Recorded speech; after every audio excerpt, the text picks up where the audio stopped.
All right, so we're gonna do our last section for chapter 10, it's section 8. We are dealing with systems of inequalities, which says we have two inequalities.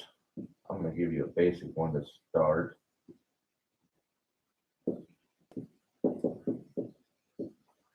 We have two inequalities, and we're gonna put both of them on the same graph. So yesterday we graphed one of these. Let's start with just graphing this one.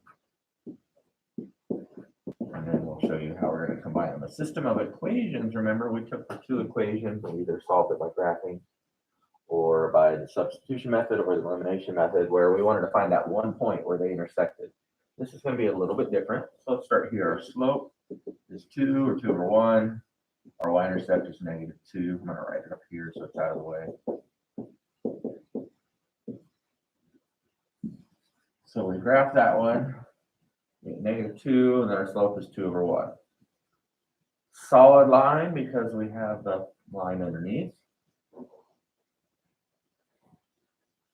Now we also need the shade from yesterday. So this one, it's greater, there's less than, so it's going to be down here. All right, now let me do this one in blue. Hopefully it'll show up. We've got slope -1/2, b equals 3. So we have dot at 3, -1/2, down 1 over 2. Down 1 over 2. So it's going to be a dotted line.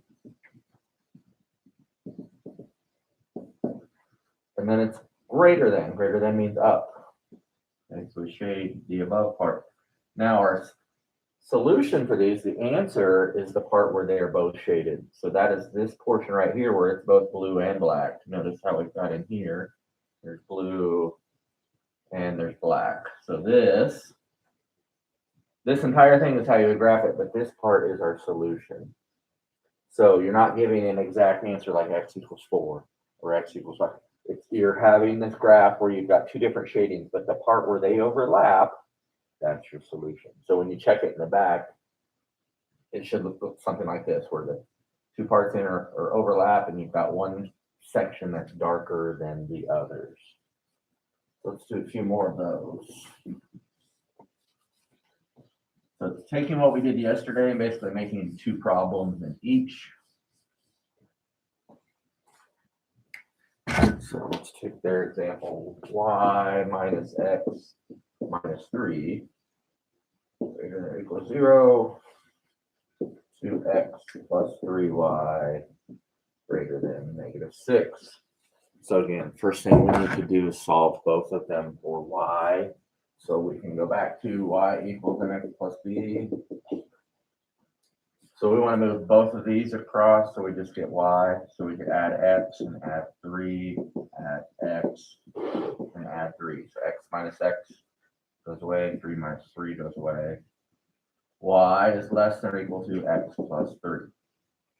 So in that, what number is in front of x for our slope? So m equals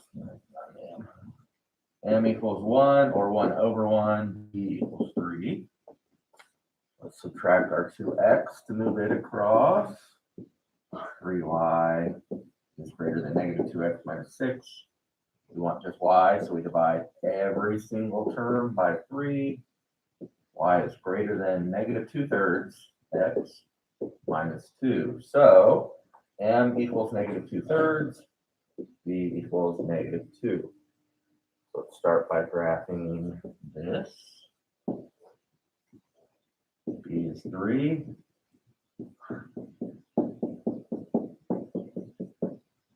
And our slope is 1 over 1. Solid or dotted? Solid. And it's less than, so we're going to shade down here. Okay, this one, B is -2. I'm going to use the blue one again. You don't have to change colors. I'm just trying to make it so you can see it. Slope is -2/3, so down 2 over 3. And we have a dotted line. Greater than. So if it's greater than, we're going to go above.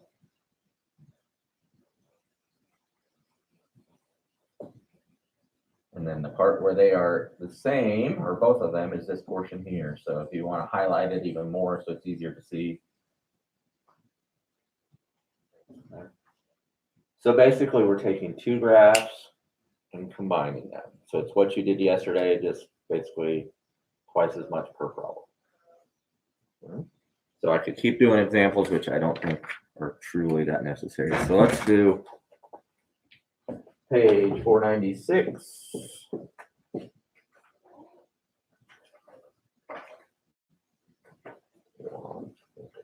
it's not horrible.